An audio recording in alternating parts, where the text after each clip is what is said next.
વિદ્યાર્થીઓ, આજે આપણે સેમિકન્ડક્ટર ચેપ્ટરમાં એક બીજી થિયરી જોવાના છે, જે છે ઝેનર ડાયોડ. વિદ્યાર્થીઓ, હવે આપણે જે પીએન જંકશન ડાયોડ ભણી ગયા, એનો ઉપયોગ બીજી કઈ રીતના થાય, કઈ જગ્યાએ થાય, શામાં ઉપયોગ થાય, એ વિશે આપણે જોવાના છે. એમ તો આપણે જાણતા જ છે કે LED, solar panel, photo diode એ બધામાં પીએન જંકશન ડાયોડ દ્વારા બનાવેલો એક પ્રકારનો એ સેમિકન્ડક્ટર જે છે એનો ઉપયોગ આપણે કરીએ છીએ. તેમાંનો જ એક ભાગ છે ઝેનર ડાયોડ. તો વિદ્યાર્થીઓ, આ ઝેનર ડાયોડનો ઉપયોગ બનાવવાનો હેતુ એક ખૂબ જ કાળજીપૂર્વકનો છે, ખૂબ જરૂરી છે. એટલે કે યોગ્ય હેતુ દ્વારા એને બનાવેલો છે, જેની શોધ સી ઝેનર નામના વૈજ્ઞાનિકે કરેલી છે. અને એની યાદ ઉપરથી આ ડાયોડને ઝેનર ડાયોડ કહેવાય છે. વિદ્યાર્થીઓ, આપણે જાણીએ છીએ કે જો આપણે પીએન જંકશન ડાયોડની વાત કરીએ તો એની સંજ્ઞા કંઈક આવી છે. આ પીએન જંકશન ડાયોડ છે. તો ઝેનર ડાયોડની શોધ ઝેનરે કરેલી છે. એની યાદમાં અહીંયા આવો ઝેડ શેપ બનાવવામાં આવે, એટલે આ ઝેનર ડાયોડનો સિમ્બોલ એ કંઈક આવો છે. બીજું, ઝેનર ડાયોડ બનાવાય કઈ રીતના અને એનું કાર્ય શું છે?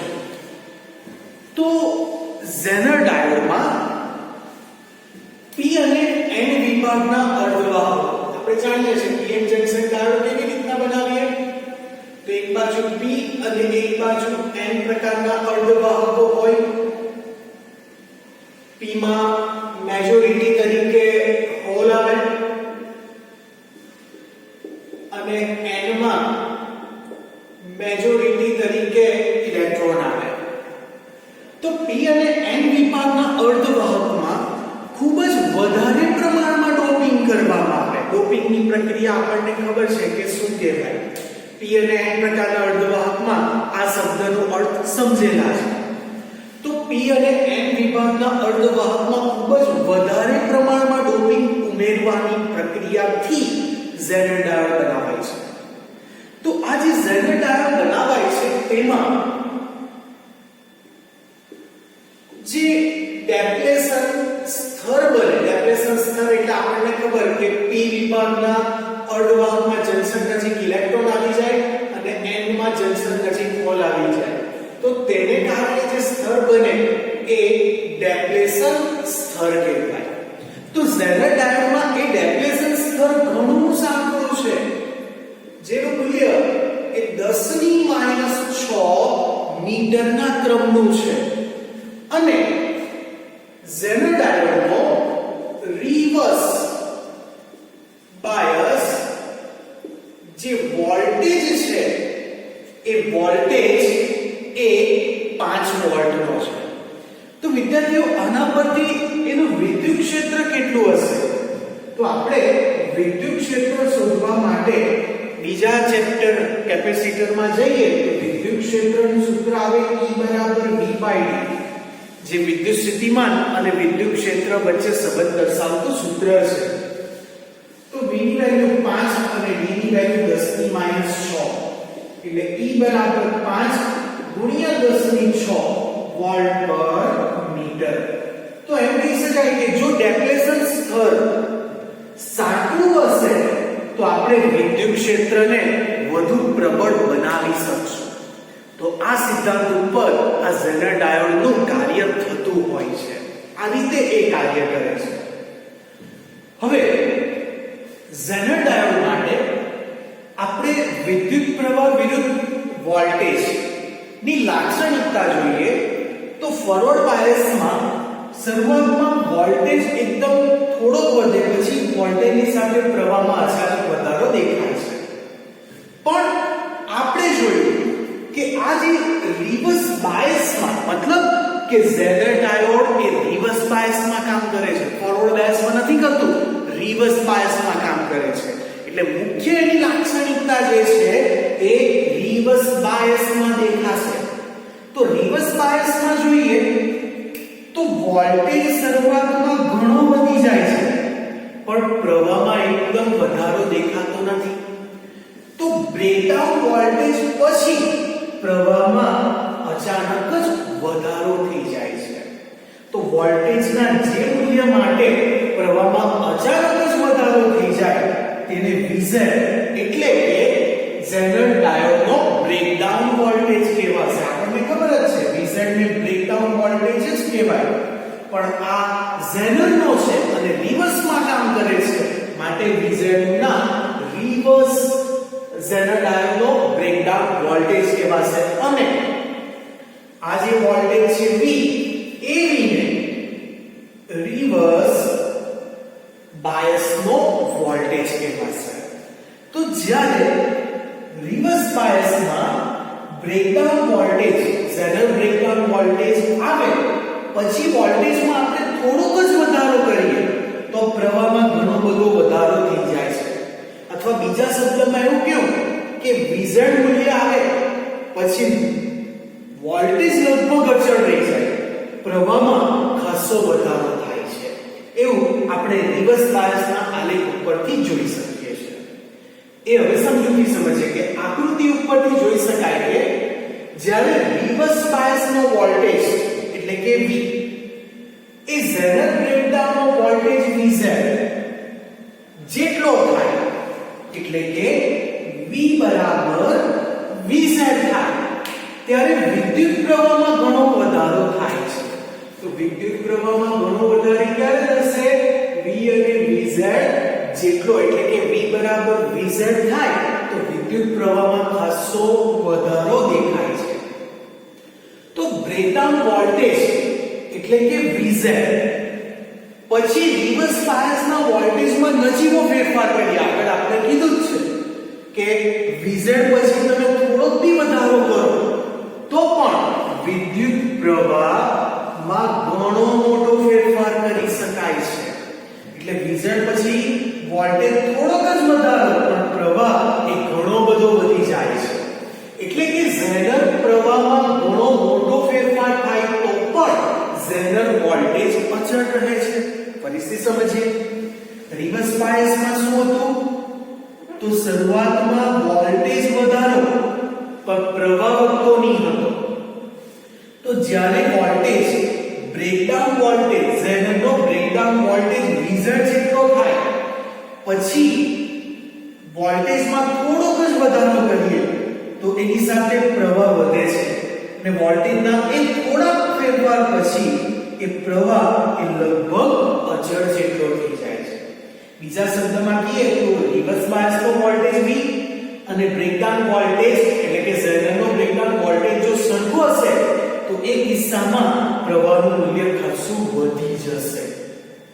આનો જ ઉપયોગ આ જ ગુણધર્મનો ઉપયોગ કરીને આપણે વોલ્ટેજ નિયામક તરીકે ઝેનર ડાયોડનો ઉપયોગ કરવામાં આવે છે. જે આ છે વોલ્ટેજ નિયામક એટલે કે વોલ્ટેજ રેગ્યુલેટર તરીકે ઝેનર ડાયોડનો ઉપયોગ કરી શકાય છે. બીજું આપણે જાણીએ છીએ કે આ જે કાર્ય કરે છે ઝેનર એ રિવર્સ બાયસમાં કામ કરે છે. અને જો ઝેનર એ રિવર્સ બાયસમાં કામ કરતું હોય તો P થી N તરફ જતા ઇલેક્ટ્રોન અને N માંથી P માં જતા હોલ એ માઇનોરિટી વાહકોના પ્રવાહને કારણે એ રિવર્સ પ્રવાહ રચે છે.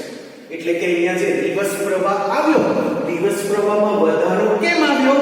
તો P માંથી N માં જતા ઇલેક્ટ્રોન અને N માંથી P માં આવતા હોલ એ માઇનોરિટી વાહકોના પ્રવાહને કારણે એમાં રિવર્સ પ્રવાહ મળે છે. બીજું કહી શકાય કે જ્યારે V બરાબર VZ થાય તો ત્યારે જંકશનના છેડાઓ વચ્ચે વિદ્યુત ક્ષેત્રની તીવ્રતા એટલી વધી જાય છે કે જેથી P બાજુમાં સિલિકોન કે જર્મેનિયમના પરમાણુઓમાંથી વેલેન્સ ઇલેક્ટ્રોન ખેંચી લે છે અને જે N વિસ્તાર તરફ ગતિ કરાવે છે. સમજો કે જો વિદ્યુત ક્ષેત્ર પ્રબળ હોય એટલે કે 5 ગુણ્યા 10 ની 6 ઘાત વોલ્ટ પર મીટર જેટલું ખૂબ પ્રબળ થઈ જાય તો તે કિસ્સામાં P બાજુમાં જે P એટલે કે હોલ એટલે અહીંયા મેજોરિટી તરીકે અશુદ્ધિ તરીકે આપણે એલ્યુમિનિયમ ની ઉમેરીએ મેજોરિટી તરીકે હોલ આવે અને તેમાં અશુદ્ધિ તરીકે એલ્યુમિનિયમ ઉમેરવામાં આવે તો અહીંયા યજમાન તરીકે એ એલ્યુમિનિયમ છે તો એલ્યુમિનિયમ પાસે જે બેલેન્સ ઇલેક્ટ્રોન હશે એને ખેંચીને એ n માં લઈ જશે અને એ ઇલેક્ટ્રોનને એ n માં પ્રવેગિત ગતિ કરાવશે જેને કારણે અહીંયા રિવર્સ પ્રવાહમાં અચાનક વધારો દેખાય છે અને આ સ્થિતિને ઇલેક્ટ્રોનને કારણે બ્રેકડાઉન વખતે આપણને ઊંચો પ્રવાહ મળે છે જે કીધું તે છે કે p માંથી n માં ઇલેક્ટ્રોન અને n માંથી p માં જે હોલ એ માઇનોરિટીમાં જાય છે અને તેથી આપણને રિવર્સ પ્રવાહ મળે છે રિવર્સ પ્રવાહ મળવાનું બીજું કારણ બી સમજાવ્યું કે અહીં રિવર્સ બાયસનો વોલ્ટેજ અને બ્રેકડાઉનનો વોલ્ટેજ સરખો થાય તે કિસ્સામાં n માં રહેલા જે અશુદ્ધિ હોય તેના જે બેલેન્સ ઇલેક્ટ્રોન એ ખેંચીને n માં લઈ જાય અને n માં તે પ્રવેગિત કરાવે છે માટે બ્રેકડાઉન વખતે આપણને પ્રવાહમાં ખાસો વધારો દેખાય છે અને ઊંચા વિદ્યુત ક્ષેત્રને કારણે યજમાન પરમાણુમાંથી આવી રીતના ઇલેક્ટ્રોન મુક્ત થવાની આ જે ઘટના છે એ ઘટનાને આયનીકરણની ઘટના કહેવાય છે એટલે કે p માંથી જે યજમાન પરમાણુમાંથી જે ઇલેક્ટ્રોન n માં લઈ ગયા અને n માં જે ઇલેક્ટ્રોનને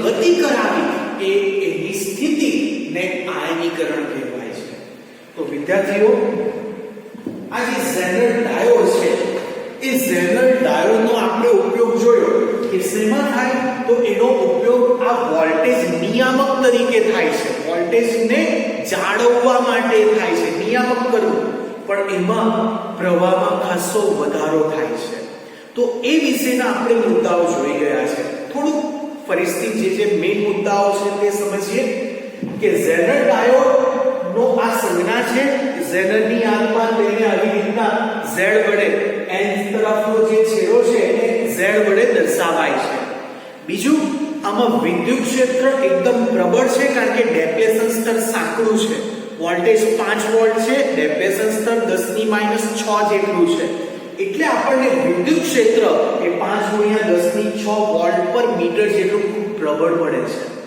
જો આપણે આને આલેખની દ્રષ્ટિએ સમજીએ તો રિવર્સ બાયસમાં આ ઝેનર ડાયોડ કામ કરે છે માટે આપણે I વિરુદ્ધ V ની લાક્ષણિકતા રિવર્સ બાયસમાં જ સમજવી પડે કારણ કે રિવર્સ બાયસમાં કામ કરે તો શરૂઆતમાં આપણે જોયું તેમ વોલ્ટેજ વધે પણ પ્રવાહ વધતો નથી વોલ્ટેજ નું મૂલ્ય જ્યારે Vz એટલે કે બ્રેકડાઉન વોલ્ટેજ કોનું ઝેનર બ્રેકડાઉન વોલ્ટેજ જેટલો વોલ્ટેજ થઈ જાય પછી પ્રવાહમાં થોડો ઘણો ફેરફાર થાય પણ આપણે એ કિસ્સામાં વોલ્ટેજને Vz કરતા થોડો વધારે કરશું પછી પ્રવાહમાં અચાનક જ વધારો થઈ જાય છે એટલે કે Vz નું મૂલ્ય થોડું વધારે પછી વોલ્ટેજ લગભગ અચળ થઈ જાય અને પ્રવાહમાં ખાસો વધારો દર્શાવે છે તો આ થયું કેવી રીતના તો આ થવાનું કારણ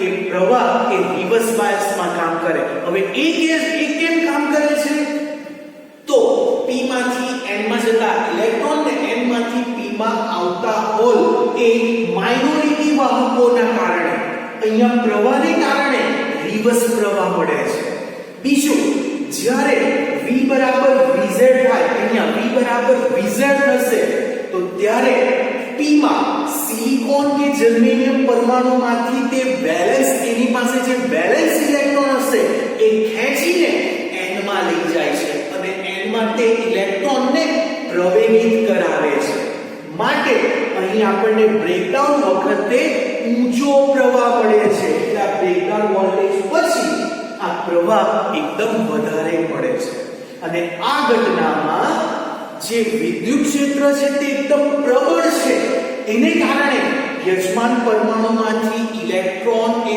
મુક્ત થઈ એ બીજા સ્તરમાં આવશે. આ ઘટનાને આયનીકરણની ઘટના કહેવાય છે. તો વિદ્યાર્થીઓ, આ છે ઝેનર ડાયોડ. વિદ્યાર્થીઓ, હવે વોલ્ટેજ નિયામક તરીકે ઝેનર ડાયોડનો ઉપયોગ. વિદ્યાર્થીઓ, વોલ્ટેજ નિયામકની પહેલા તો આપણે આકૃતિ સમજીએ. તો આ જે છે ડાબી બાજુનો ભાગ એ ઇનપુટ છે. ઇનપુટમાં બે છેડાઓ, ઉપરનો ધન, આ નીચેનો ઋણ બેટરી સાથે જોડાયેલો છે, અને આ P અને આ N છેડો છે. એટલે તમે જોઈ શકો છો કે ઝેનર ડાયોડનો P છેડો બેટરીના ઋણ છેડા સાથે અને N છેડો એ બેટરીના ધન છેડા સાથે જોડાયેલો છે. માટે આ ઝેનર ડાયોડ એ રિવર્સ બાયસમાં કામ કરશે. તો અહીં RS અવરોધનું મૂલ્ય અને ઝેનર ડાયોડ એકબીજા સાથે શ્રેણીમાં જોડાયેલા છે. ઝેનર ડાયોડના બે છેડા વચ્ચેનો જે વિદ્યુત સ્થિતિમાન એ લોડ અવરોધ સાથે જોડાયેલો છે અને લોડ અવરોધમાંથી વહેતો પ્રવાહ IL છે, જેને કારણે આપણને આઉટપુટ વોલ્ટેજ મળે છે. હવે અનરેગ્યુલેટેડ વોલ્ટેજ અને રેગ્યુલેટેડ વોલ્ટેજ એટલે શું? જો આપણે ઇનપુટમાં પ્રવાહનો વધારો કે ઘટાડો કરીએ પણ આઉટપુટમાં વોલ્ટેજ બદલાય તેનો તે જ રહે તો તેને રેગ્યુલેટેડ વોલ્ટેજ કહેવાય. ને ઇનપુટમાં વોલ્ટેજ કોઈ વખત વધારે આપે કે કોઈ વખત ઓછો આપીએ એટલે વધઘટ થાય, માટે તેને અનરેગ્યુલેટેડ વોલ્ટેજ કહેવાય. પણ આઉટપુટમાં તમે ઇનપુટ વધારો કે ઘટાડો, આઉટપુટમાં વોલ્ટેજ તેનો તે જ રહેશે, માટે આઉટપુટને રેગ્યુલેટેડ વોલ્ટેજ કહેવાય છે. તો આ રીતે ઝેનર ડાયોડનો ઉપયોગ આપણે એને નિયામક વોલ્ટેજ નિયામક તરીકે કરીએ છીએ. બીજું, જ્યારે રેક્ટિફાયર, તો આપણે રેક્ટિફાયર વિશે સમજી ગયેલા છે કે રેક્ટિફાયર એટલે કે જે ઇનપુટમાં AC સિગ્નલનું આઉટપુટમાં DC માં રૂપાંતર કરી આપે એને રેક્ટિફાયર કહેવાય. તો જ્યારે રેક્ટિફાયરનો AC ઇનપુટ વોલ્ટેજ બદલતો હોય તો ત્યારે આઉટપુટનો વોલ્ટેજ પણ બદલાય. આવું રેક્ટિફાયરમાં થાય છે કે તમે ઇનપુટ વધારો, આઉટપુટ વધે, ઇનપુટ ઘટાડો, આઉટપુટ ઘટે. તો એ શેમાં થાય છે? રેક્ટિફાયરમાં. રેક્ટિફાયરના પ્લસ વાળા DC આઉટપુટમાંથી અચળ DC વોલ્ટેજ મેળવવા માટે ઝેનર ડાયોડનો ઉપયોગ થાય છે. એટલે કે રેક્ટિફાયરની બાજુમાં ઝેનર ડાયોડ જો મૂકી દો તો એનો વોલ્ટેજ પણ અચળ મેળવી શકાય. હવે એની પદ્ધતિ, તો અનરેગ્યુલેટેડ DC વોલ્ટેજ ને ઝેનર ડાયોડ સાથે શ્રેણી અવરોધ RS એ રીતે જોડવામાં આવે. પહેલે જ કીધું છે કે અનરેગ્યુલેટેડ વોલ્ટેજનો બે છેડા જે છે પ્લસ ને માઈનસ, તેની સાથે ઝેનર ડાયોડ અને અવરોધ RS એ બંને શ્રેણીમાં જોડેલા છે કે જેથી ઝેનર ડાયોડ એ રિવર્સ બાયસમાં વર્તે. આ જરૂરી છે કે ઝેનર ડાયોડ એ રિવર્સ બાયસમાં આવે. એટલે જ માટે નીચે બેટરીનો ઋણ ને ઉપરનો ધન, એટલે P ઝેનર ડાયોડનો P છેડો ઋણ સાથે અને N છેડો બેટરીના ધન સાથે, માટે આ રિવર્સ બાયસમાં છે. તો આમ ઇનપુટમાં અનરેગ્યુલેટેડ વોલ્ટેજ ને એવી રીતના જોડવામાં આવે કે RS અને ઝેનર ડાયોડ શ્રેણીમાં હોય અને ઝેનર ડાયોડ રિવર્સ બાયસ તરીકે વર્તન કરે. જો આપણે ઇનપુટનો વોલ્ટેજ વધારીશું તો RS અને ઝેનરમાંથી વહેતો પ્રવાહ વધશે, જેને કારણે ઝેનરના બે છેડા વચ્ચે વિદ્યુત સ્થિતિમાન પણ વધશે, જેથી ઝેનરની સાથે જોડેલો લોડ અવરોધમાંથી વહેતો પ્રવાહ પણ વધશે. આથી zener diode voltage one second, જો ઇનપુટનો વોલ્ટેજ વધે તો RS અને ઝેનર ડાયોડમાંથી પસાર થતો પ્રવાહ વધે. ઓકે, આથી ઝેનર ડાયોડના બે છેડા વચ્ચે વોલ્ટેજના કોઈ પણ ફેરફાર વગર RL એટલે કે લોડ અવરોધના છેડા વચ્ચે વોલ્ટેજનો તફાવત પણ વધશે. ઓકે, તો આપણે એ જોયું કે અનરેગ્યુલેટેડ વોલ્ટેજ છે એ અનરેગ્યુલેટેડ વોલ્ટેજમાં આપણે અહીં વોલ્ટેજ વધારશું અથવા તો આપણે પ્રવાહ વધારશું. અહીં આપણે વોલ્ટેજ જ રાખીએ કારણ કે VL લખેલું છે. જો વોલ્ટેજ વધારવામાં આવે તો તેની સાથે RS અને ઝેનરમાંથી વહેતો પ્રવાહ વધે, જેથી ઝેનરના બે છેડા વચ્ચેનો વોલ્ટેજ વધે, જેથી લોડ અવરોધમાંથી વહેતો પ્રવાહ વધે અને જેથી આપણને આઉટપુટમાં પણ વોલ્ટેજમાં વધારો દેખાય. આનું કારણ એ છે કે બ્રેકડાઉન વિસ્તારમાં ઝેનર ડાયોડમાંથી વહેતો પ્રવાહ બદલાય તો પણ ઝેનર વોલ્ટેજ અચળ રહે છે. ફરીથી સમજો, અહીંયા બે વસ્તુ સમજાવી છે. અનરેગ્યુલેટેડ એટલે શું? તમે ઇનપુટનો વોલ્ટેજ વધારો તો આઉટપુટનો વોલ્ટેજ બી વધશે, જેવું રેક્ટિફાયરમાં થયું. ઇનપુટનો વોલ્ટેજ ઘટાડો, આઉટપુટનો વોલ્ટેજ ઘટશે, તો એ અનરેગ્યુલેટેડ છે. જ્યારે ઝેનર તો રેગ્યુલેટેડ તરીકે કામ કરે.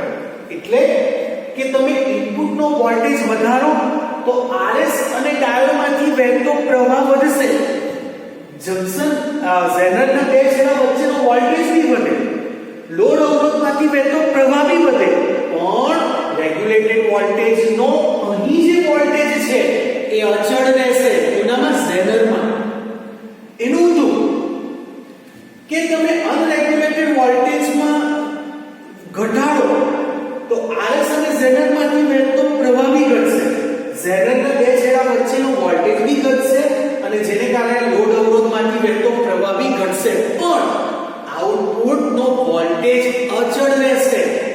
બરાબર? એટલે રેક્ટિફાયર અને ઝેનરમાં શું તફાવત એ ફરીથી સમજો. રેક્ટિફાયર એટલે તમે ઇનપુટ વધારો, આઉટપુટ વધે, ઇનપુટ ઘટાડો, આઉટપુટ ઘટે.